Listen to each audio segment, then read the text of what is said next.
my goodness, it is so back to be back on the air. You are listening indeed to A Pinch of Basile.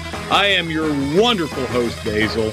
I got it all. There's only two ways about it. And if you're joining us on Facebook, thank you all so much. But don't forget, you can also call in at 844-790-8255. That's 844-790-8255. Make sure we strive. We try. We do a live stream. Easy for you to say. Yeah, listen, you be quiet, all right? You're 3,000 miles away from me. I'm just not into it right now. So that's Janet. Wait, just 3,000 miles? I thought you were in outer space. You are so lucky you're leaving. That's all I'm going to say. I'm so lucky. Christian, don't pick up these bad habits from Craig, please, whatever you do. We got a brand new sound. We're going to introduce Christian. I'm training him. He's getting all the idiosyncrasies down. Did I say idiosyncrasies or idiosyncrasies? Oh. Wow. Wow. This, really? Am I married to you as well? I'm just asking. Okay. Anyway, we try to stream on Facebook. We try to strive. We do everything. We strive. We stream. It's a I don't even want to discuss it. But you can listen online right now at americamatters.us and the TuneIn app from your phone, tablet, or just search America Matters. You don't have any excuses not listening unless you don't like Craig, and a lot of us are feeling that way right now. But anyway, I am here, as I said, with my beautiful co-host, Janice Hermson. And, of course, we couldn't do this awesome show without our awesome engineer, Craig Moss, who is leaving us and taking his place. And he's going to places unknown. No one really knows where he's going. I have an idea where he's going. But you know what? I heard it's very hot there. So I didn't even know that they had a production studio down there, but evidently they do. Anyway, taking his place is Christian Meyer. And, hey, Christian, welcome to the show, brother. I appreciate you having me. Oh my God, you even sound like Craig. It just said this is not going to work out, Janice. It'll be just fine. It'll be just fine. You're going to get like through. He never left. That's right. You oh will my be God, sorry. someone shoot me right now. Anyway, listen, folks. Hey, by the way, Christian, have Craig show you how to use the clock, because what they do is they don't give me a clock. I got to kind of guesstimate when we're off the air and when we're on. So this is something that will be nice and new. I'm just saying. So now Really? you're Mr. Engineer as well. Yeah. Taking on a new role. Well, sometimes it's like, oh, by the way, Basile, you've been talking for 30 minutes over your time limit. Yeah, well, we know you. You just do what you feel like doing, right? Oh, my God. Well, listen, as you can tell, I am in parts undisclosed. I can't really tell you where I'm at, but I think the backdrop will give it away, if you know what I mean. And, of course, Craig always has wonderful ideas about this fantastic backdrop that we have. And, Craig, why don't you share that with Christian? Oh, no, he's out in the studio. He's actually out in the studio. He's not in the booth. He's listening to you. Oh, my goodness. Maybe even watching. He's ready for a nap. He's ready. There you go. God, you sound so much like him. I swear to you, Christian, you do. Anyway, listen, of course, I am in my favorite undisclosed place where I always have my little thing in the background, for God's sakes. And you guys can always follow me on Basile Fans on Facebook, Basile Fans on Instagram, Basile Fans on Twitter, and it's BASILEFANS. Listen, I want to thank, on the bottom of my heart, I got to tell you, we have a wonderful guest today, which I'm very, very happy. Mina Samuels she's the author of Run Like a Girl. Very, very wonderful background that I had a chance to read. And then I also want to say a couple of things, too. We have a couple of big things coming up. September 10th is National Swap Ideas Day. National Ants on a Log Day. Is there such? Did Congress actually pass this? No, Congress doesn't do that. This is that website that's, National Day website. Yeah, ants on a log. You ever had ants on a log? Really? Yeah. and I'm not a star on television. Okay, I'm just saying. So, listen, you could swap ideas with some ants that you're sitting on a log while you're having your No, TV you're dinner. eating the ants on a log. No. You've never had ants on a log. Mm-mm. All right, you want me to tell you what it really is? Yes. Okay, please. You put a little piece of celery out there, throw some peanut butter on it, slap some raisins on, you got ants on a log. Come on, Basile. Speak up. Why do I even do this show? I just don't know. I got to be quite honest with you. I've learned so much. These big things I've learned. And TV dinners that don't exist anymore, right? Who calls them TV dinners anymore? Really? Right? You're absolutely right on that. But I do want to go through a couple of things. Hey, folks, listen, next week, September 16th through the 22nd, I'll be on Royal Caribbean, in and out of Bermuda. Make sure you come and catch me there. It's going to be a wonderful ship with no hurricanes, by the way. And then I'm coming to Paramus, New Jersey, Friday, September 27th. Paramus is for the Greek Goya. I'm doing the show there for them at St. Athanasios Goya. I'll be there. That's in Paramus, New Jersey. And then the following night, I'm going to wind up being in wonderful, Piscataway, New Jersey, doing that thing that I do for, Wounded Warriors. We have the HEPA Dogs for Wounded Warriors. Great organization. They raise money for that.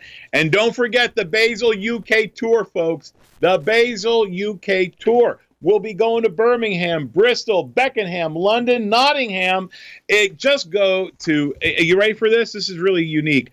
Basile, Basile, uktour.co.uk.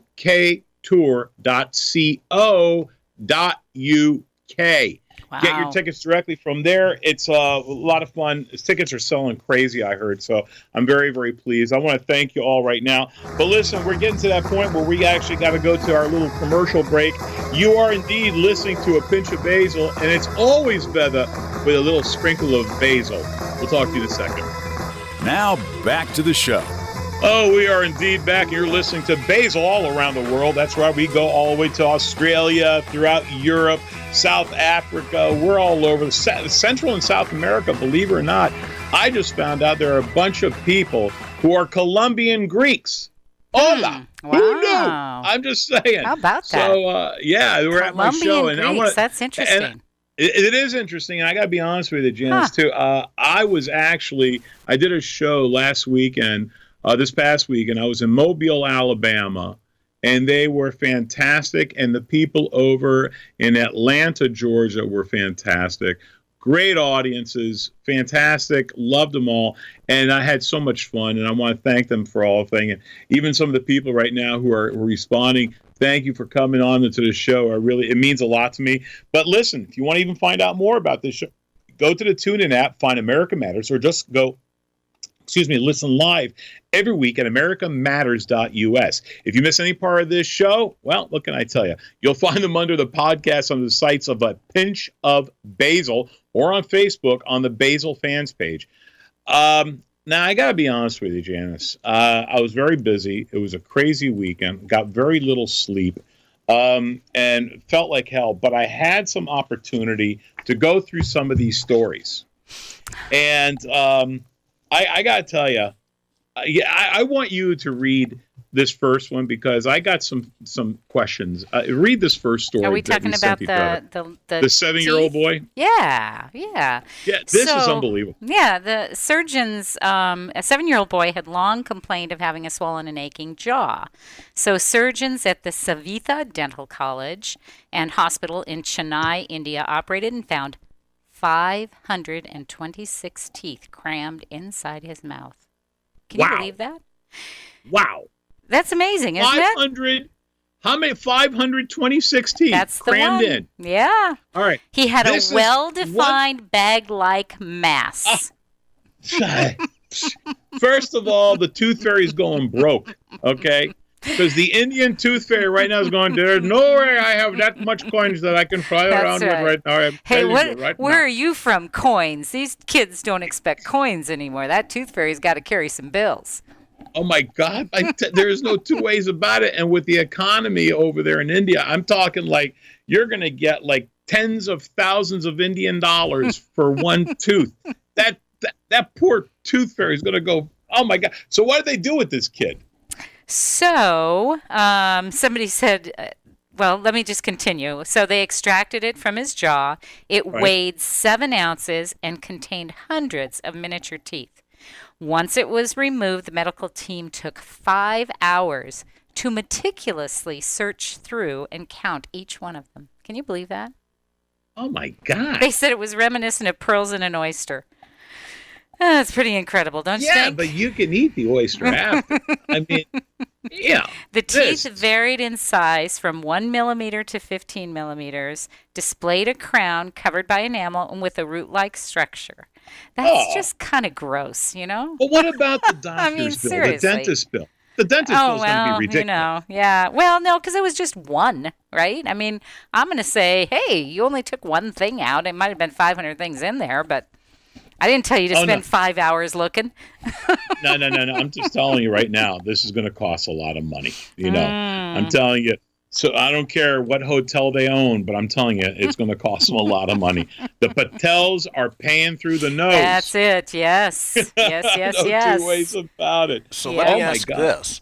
If Freddie Mercury, who had 4 extra teeth, was a fantastic singer because of it, could this kid have been the greatest singer in the world? Maybe. We won't Basile? know. Yeah. Not bad. Not bad at all, Christian. See, that Christian is a thinking man's engineer. You know what I'm saying? There you Not go. like Craig Moss that we had before.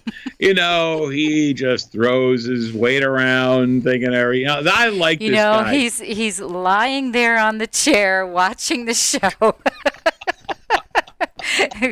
Kind of, molding his fists and saying, what's next? Oh, my God, that poor kid, though, to be honest with you. I mean, he was complaining about his jaw, and he had all those teeth in there. Oh, that's just terrible. Yeah. I mean, is he going to have any issues with his teeth as he gets older? Apparently, he might have some problems with molars, is what I'm reading here. I turned the page already.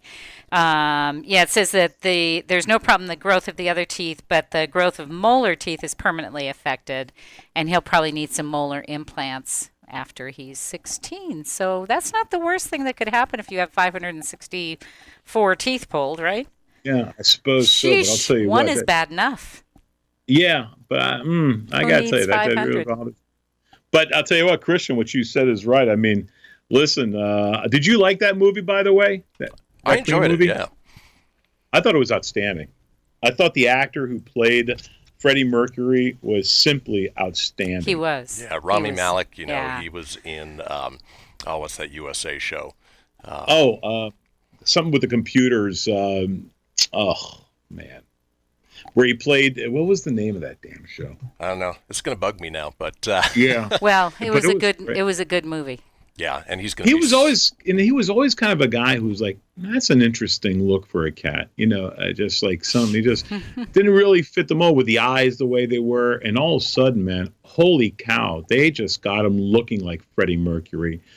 And just did a great job with that. I'm sorry, I went off script on that, to be quite honest with you, but that was just a fantastic movie. Yeah, no worries. He nailed it, and it's Mr. Robot. Yeah, there you go. Mr. Robot. Very, very good. Well, it seems a swarm of ladybugs so huge it showed up on National Weather Service radar. Yes. Can you believe that? I just went through a hurricane. I know. I was going to ask you about that. I forgot to put that in our little deal here today. Yeah, the hurricane was crazy, but to actually have ladybugs, such a swarm of ladybugs. I used to collect ladybugs. I like this story. I did. Yeah, when I was a kid, I loved ladybugs. I lived in Southern California, and California, they're very, there's a lot of them in Southern California. And so, yeah, I used to collect them. Did you make a lot of wishes? No. No, but my mother would always say, you gotta let them go, because I put them in a little jar and, little holes at the top. No, I didn't kill them. That's why she made me let them go, so I wouldn't kill them. But I loved them. Did you ever have lightning bugs? No, I remember June bugs, but I don't remember. June bugs were yuck. They're not as prominent out here on the west. Yeah, no, I didn't see any lightning bugs. Yeah, when I was a kid, I grew up in Long Island, New York, and we used to have lightning bugs, especially in the summer, and they would just light up, and it was really, really cool if you can catch one. And I would always put them in a bottle and try and catch as many as I could and put them in a bottle, and I did, and closed it, and they were there. They just would light up. It was just really, really cool to do that. And I let them go. Yeah, I would have liked it. Yeah, it was but this blob, according to this story, this was an actual blob on the radar. And we should post the story on your page, Basile, when the show's over, to show, because they show it on the radar, and there's this great big green blob and it's all ladybugs. So, very strange. They kept saying there's something there. The phenomenon is known as ladybug bloom. So this is something that's happened before. Apparently so. Yeah. Wow. It's not the first time. So between the ladybugs, a plethora of ladybugs, and a plethora of teeth, there's a joke somewhere there. I'm sure there is. I'm just can't. You just can't quite wrap your head around it, right? Not at this very moment. No, I cannot, to be quite honest with you. My gosh. Along with ants on a log. Ants on a log. Yeah, ants on a log. Peanut butter with raisins. Oh. Yeah. Yeah, so it says that the insects look like a light rainstorm, not quite the density of a severe thunderstorm. And they were flying about a mile above the ground in a cloud that was about 10 miles wide. That's a lot of ladybugs. Yeah. I remember locusts. Oh. And they live in the ground. Don't they? Don't they live in the ground? No clue. I would, because in Long Island, I mean, we had the famous potato farms and everything that we had there and everything, And I remember one year, and these things were coming out of the ground. My father goes, I think those are locusts. I'm like, wow. And ugliest looking things in the world. Huge. They're big. Yeah, and they came out of a hole in the ground. I'm like, what the hell is that? I never knew that. So, yeah, kind of threw me off for that. But anyway, Jesus, I mean, this lady, I mean, what is it? My God, is it called hippodynama convergence? Is that what it was? Oh, I'm not on the same page as you. California has numerous species of ladybugs, and it's certain what kind is made up of a cloud, but it's highly likely. Oh, hippodamia convergens. You could say that easy, but not so much for me. Yeah, that's just sound it out. That's what they are. Freaking ladybugs. That's what they are. They're ladybugs. My God. We have another story too. What did you hear about that? I don't think we're going to have much time for that. But go ahead. No, I'm not. But I got to tell you about that guy who's driving the smart car who fell asleep. Yes, did you see this on the news yesterday? I did. Oh my God. Oh, what an idiot. His wife was asleep with her face on the window. He was asleep, putting his head down. I'm like, you got to be kidding me. Yeah. This is just crazy. Oh, my gosh. Well, listen, we're going to go to that next story another time. We got to get ready because our next guest, I'll tell you what, Mina, and I love her name, Mina, because Mina in Greek means month. That's right. That's your word of the day, ladies and gentlemen, month. Mina. And what a great guest. I'll tell you what, Janice, you outdid yourself getting her on this show. I'm really excited having her. And she'll be on next with us at the bottom of the hour. But right now, folks, we got to do that little sponsor thing. You are listening to A Pinch of Basile. We'll be right back after these messages. Thank you so much. Unable to listen to the whole show? A recording of today's program will be available later today. Visit americamatters.us and click on the podcast link. Now, back to the show. Oh, we are indeed back with the show. You are listening to A Pinch of Basile, Basile all around the world, and I am back. And typically, I usually have my notes, which I didn't really care about looking at anything else, and I threw them away. That's just the way that I am. So anyway, folks, but don't worry. I'm still here somewhere looking at this thing here. I got it around. Oh, there we are. I knew I'd get it. I just have to be more diligent with my note keeping. If you looked at my desk, You know what I'm talking about. Anyway, we have a lot of stuff. I'm very, very happy that we're back.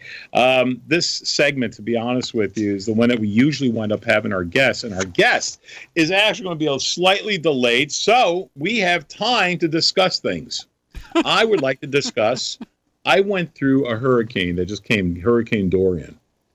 And I got to be honest with you, that was a creepy, scary little hurricane because you didn't know how it was coming up. I don't know if you saw everything, but it hits Florida and just decides to go up north. And the devastation that it did in the Bahamas, I don't know if you saw that, Janice, was simply devastating. Besides you, there were 6 other people along that line of where the hurricane was supposed to go that I knew. One of them was my cousin. One's my very best friend from high school. And then my lawyer. I mean, just tons of people all the way up. So I kept watching. So yes, I watched the whole thing. It was crazy. It was and then crazy. We have, poor Jim Cantori from the Weather Channel. Anytime he goes into a city, I laughed because he flew into Wilmington. And my response was, we're screwed. Every time he goes to a city, I'm like, why do you come here? Why do you do this? And it's Jim Cantori from the Weather Channel. And as a matter of fact, if you go to the Weather Channel or put in Jim Cantori's number for the Weather Channel, you will see one of the funniest commercials they have about when he shows up in any given city. It's hysterical. And so please do that because it made me laugh, and as a comedian, I just got the biggest kick out of that. That's great. The storm, and then what happened was, as the storm was coming through, if you notice, it kind of grazed where I live and through Wilmington. I mean, it hit us, but it hit us at a basically a high 2, category 2. And, what we went through last year, that was another crazy thing, but it rained, it went slow, and then it finally went and took this northeastern direction, and it was all right. We survived, but those tornado warnings, those are the ones that killed me. And, you ever eat, and you get your little phone, and you hear those emergency warnings? Yes.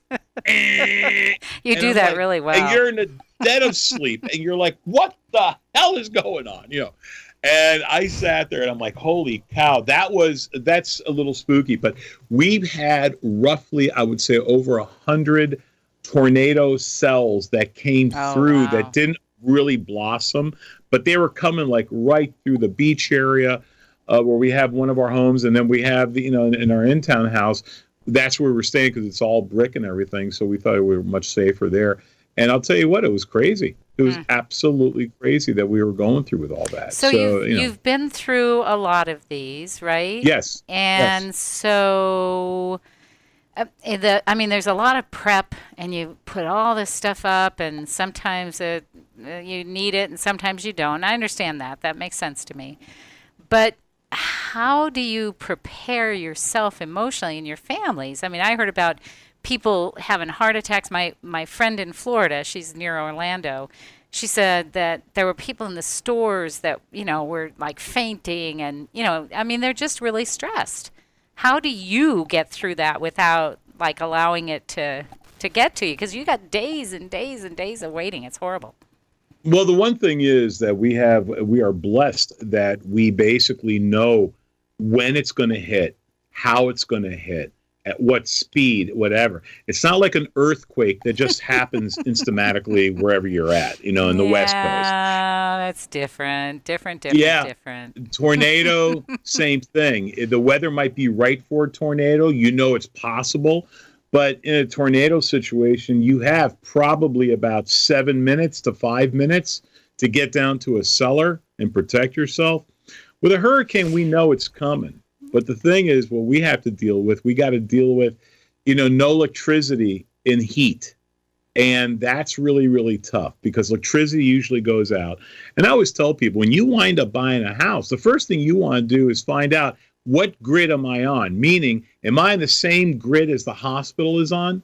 Because if you are, what's the first place you turn on electricity is to the hospital. So when they turn on electricity, you're on that same grid. Your electricity is getting on first. So the people selling their homes in your area say, woohoo, we're on the hospital grid. Listen, it's a selling point. It's a selling point. Oh, wow. But, if you want to live in the Carolinas. I used to sell real estate. That was never an option. Didn't check that box. How good are the schools and how good is the electricity, right? Yeah, exactly. Right. Schools and then, electricity. Which grid am I on? It's true, though, man. You sit there. Now, you said, how do you cope? Well, very simply, I drink heavily. I have learned about this new type of Crown Royal, and it's called Peach Crown Royal. Okay. And, have you ever tried it? No. No. It was like my first high school crush on a woman. It was beautiful. You really liked it. I can tell. I was getting emotional. It was so good. I actually drank a bottle by myself within a 3-4 hour period. And what does your wife drink? What does your wife drink? Or does she stay sober to take care of you? No, basically she was drinking. She has her vodka, but I was drinking vodka too. I love my vodka, and there's a specific brand. I don't want to. I had to talk about this one because I don't like talking about booze unless they're a sponsor of ours. But this was something special. But my wife and I usually drink them, and we'll have vodka cranberry and stuff like that, which is good. I love a certain brand of vodka, but that, I gotta tell you, that Crown Royal Peach was delicious, especially if you like peach. Do you like peach juice and peaches? Peaches are all right. I'm not sure with my alcohol. I'm a pretty much of a purist here, so. Can I tell you? I'm worried. I don't drink a lot, but when I know. I'm just worried about you. That's you all can I'm be saying. worried. And so I'm sitting there. I'm like, oh my God! And then, people are like, and I would give these little periodic reports on the weather. And I don't know if you got a chance to see any of them, but I was having fun, but trying to be informative too, because there was so many people that worried about me. And I wanted to say, hey, we're okay. We're having a little bit of fun, but not giving a weather report. So it was okay. It worked out fine. Well, that's good. We're glad that you got through it safely. And we did. Yeah, my friend, her son works for one of the big hotel chains, which I won't mention because they're not one of our sponsors. That's right. We won't do that. Now, if you want to be mentioned, you got to pay. There you go. That's all there's to it. You want to play? You got to pay. She was worried about him because he had to keep kind of staying away from the storm so he could keep track of what was going on at all the different locations up and down the coast. So. Right. So it was interesting. He ended up in Georgia, and then I guess they pulled back further into Georgia because they were worried about the storm coming too close. So, yeah, it was interesting. It was interesting to watch, especially from afar when you don't have to be involved in it. That was kind of good for me, but bad for everybody else, right? And the thing is too, when you're in a hurricane situation, I mean, you are seeing Mother Nature sometimes at her nastiest because you're having wind-driven rain, and I'm talking where the rain comes sideways. It doesn't come down. It just comes sideways. And it was so much force. And you see green pine cones before they blossom, the pine cones on pine trees, and they look like these little mini green torpedoes. They're like this big. Wow. And with the force and the wetness of the ground and the force they come down with that velocity, honest to God, if you have a pine cone that's this long, about the only thing it shows when it's like this much, it shows because this whole length went into the ground. So I remember my wife one time you got to go outside and check to see if one of these windows is okay from the outside. And I'm like, why do I got to go outside? Yeah. So I got my college helmet on, And I'm walking outside because I didn't have a worker's helmet on. And my neighbor is an athletic director across the street with a spotlight, and he hits me. And my friend is going, "What the hell are you doing?" I said, "I don't want to die out here. I need protection on my head." Oh, my God. It's so funny. Yeah, but usually what you do in a situation like that, I eat roughly, I just eat a lot of potato chips, and I drink a lot of booze. And listen, I love peanut butter and jelly sandwiches, but it's got to be orange marmalade. That's it. You know, what else can I tell you? Someone just told me drink some scotch. Yep. Hey. And cower in the basement like a man. Listen, I can't drink scotch. You might as well just ask me to drink, I don't know, turpentine. I just can't drink scotch. I'm not a scotch drinker. I'm sorry. But if you give me some Blue Label, Johnny Walker Blue, maybe. That I can do. Glenlivet single malt, I can drink a little bit of that. But no, can't do it. As my father goes, "You never get a headache if you do it this way." You know, and I'm like, "Dad, you're an idiot." You know, I just can't do it. But listen, folks, we're going to be right back. We may not have our guest tonight. We'll see if Mina makes it. You are listening to A Pinch of Basile, and we're going to be right back after these wonderful announcements from those sponsors who paid. I'll talk to you in a bit. To join the conversation, call 844-790-TALK. That's 844-790-8255. Now, back to the show. Oh, so glad you can join us on A Pinch of Basile. We've been having some fun. We're here with my very special guest, me. And so thanks for joining us. Our wonderful guest, Mina, evidently something happened because I've never had a guest that didn't show up, so I'm hoping that she's okay. Yes. And she, wishing her the best, and we'll try and rebook her for another time and get her on, because she is a wonderful guest to have on, as a matter of fact. And we're going to have other guests coming on very, very shortly as well, and some that might even surprise you, especially when it comes to the political world out there. Might I think surprise people me get a too, huh? Yeah, I think I might. Because this one kind of popped up last week, and heard from one of his assistants that he would like to possibly do something with me because he's a fan of mine. Woohoo! Yeah. You have one. You're one fan. One. That's all it takes. I couldn't resist. You know, really? You set yourself up for that one. Yeah. Et tu, Brute? Just stick the knife in me, and make sure you come across. You know. So anyway, I am very happy to be here with my wonderful co-host, Janice Hermson, our new engineer, Christian, who's with us. And he's got ideas, Janice. He said he's got some ideas. He said he's got ideas. I love ideas. Look out. He's got ideas. Yeah. They may not all be good, but I've got ideas. He's got ideas. That's all that matters. And he's got ideas, and he's got dogs. That I do. Yes. So watch out, because he's got dogs. Does he have dogs? What kind of dogs you got? Tell him about your dogs. 4 dogs. I've got 2 pit bulls and 2 wiener dogs. So that's a fun trip down the road when we're taking them on a walk. Yeah, to say the least. You know, so if the pit bull ever has a Vietnam flashback, he can eat the hot dog right there next to him. And I'm sure that's a great idea. Oh, the wiener dogs are the mean ones. The pit bulls are just babies. Yeah, I hear that until I don't know what happened. I went to the bathroom about 3:00 in the morning, and then the pit bull just attacked me. And I'm like, really? That's damn, yeah. And of course, what's the dog's name? Just out of curiosity. Which one? We've got Tahoe and Goliath.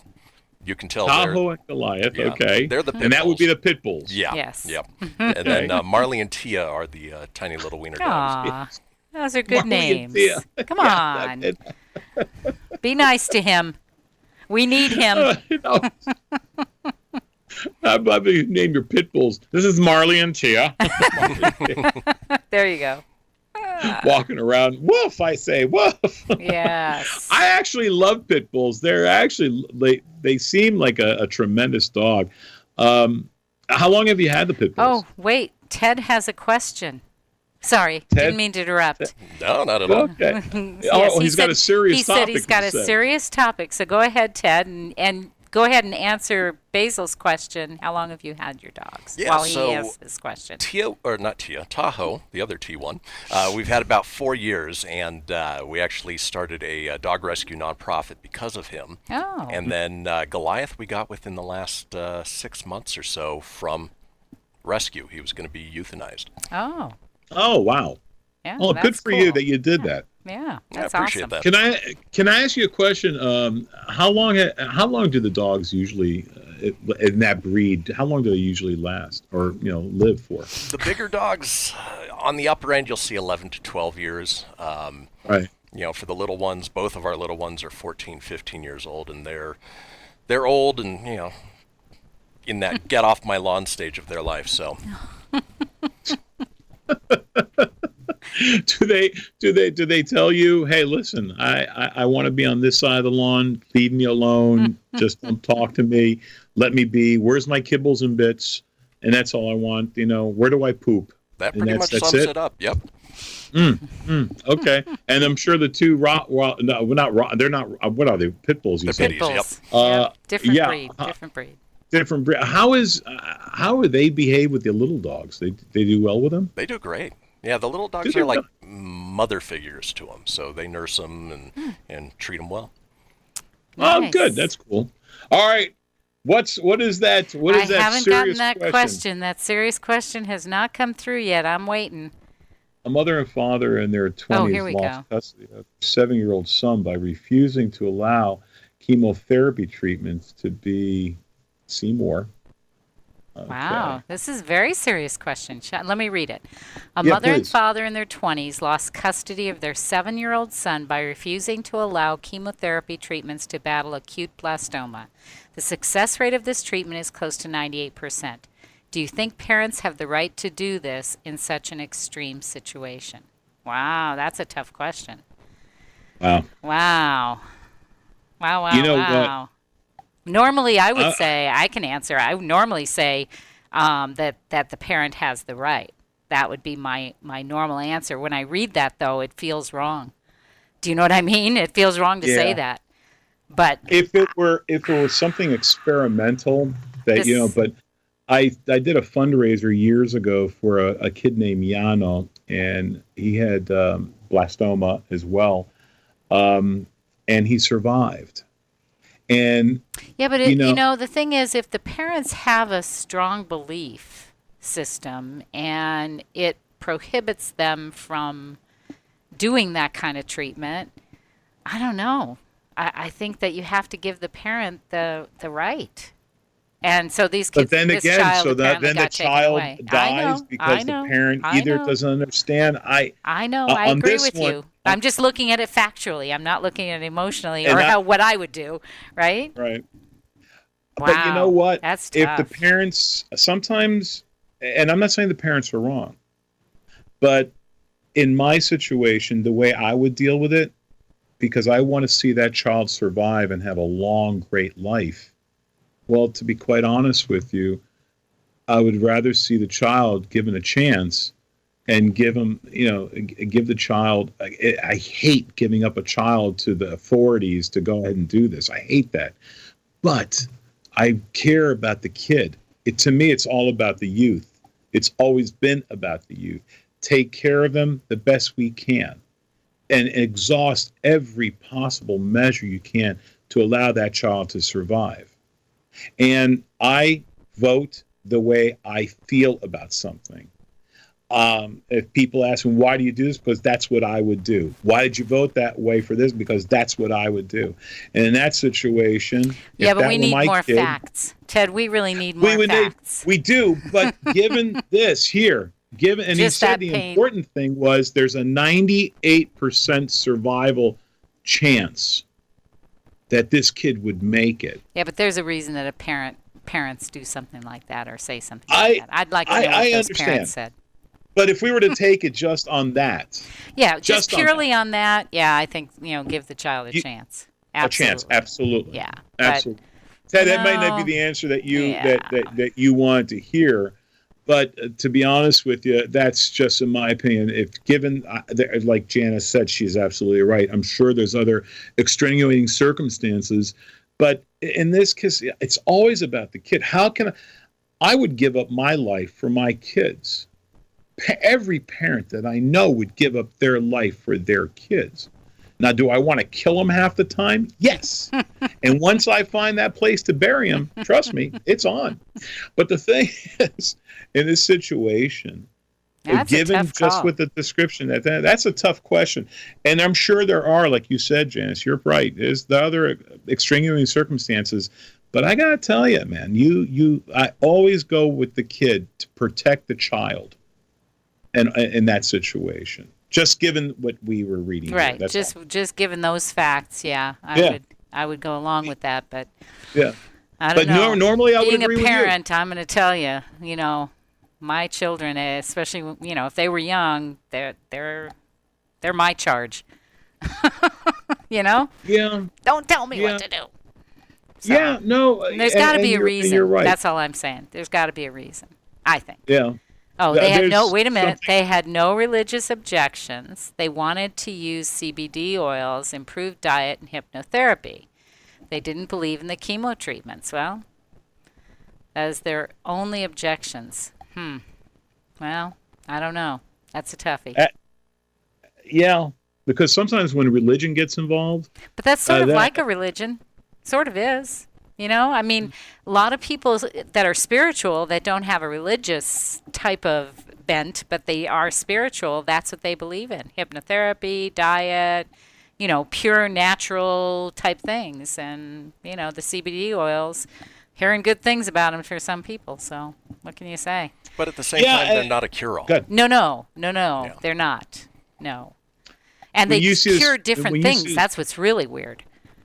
Yeah. Very strange. Yeah, we'll have to look into that. When you see this one kid, Yano, he's like a normal kid, just a regular. He came to my show just last year or the year before, came to my show, personally thanked me for doing the show like 6 years earlier. Wow. When I did this fundraiser for him. And I got to be honest with you. In that situation, again, lead me in the way I raise my children, but I would hope that I would do everything I could to save the child. Right. Well, thanks, Ted, for a very interesting topic and, really. Yeah. Yeah. Wow. What are you going to do? Yeah. But unfortunately, folks, listen, it's about that time. But before we go, let's remember tomorrow is a big day. Let's remember 9/11 happened. It's a sad time. I lost friends. Many people lost friends. So for all of you out there who have that in their hearts, 9/11, keep those people up in your prayers that were there. But the clock's got to calm down, and we got to listen. Don't forget, we're on every week, every Tuesday between 6 and 7. We can be heard around on AmericaMatters.us. If you're using the TuneIn app, just search America Matters. Be sure to keep it on. One of your favorites, Pinch of Basile. Go to Basile Fans on Facebook, Instagram, and Twitter. We'll see you later on. Thanks for listening to A Pinch of Basile.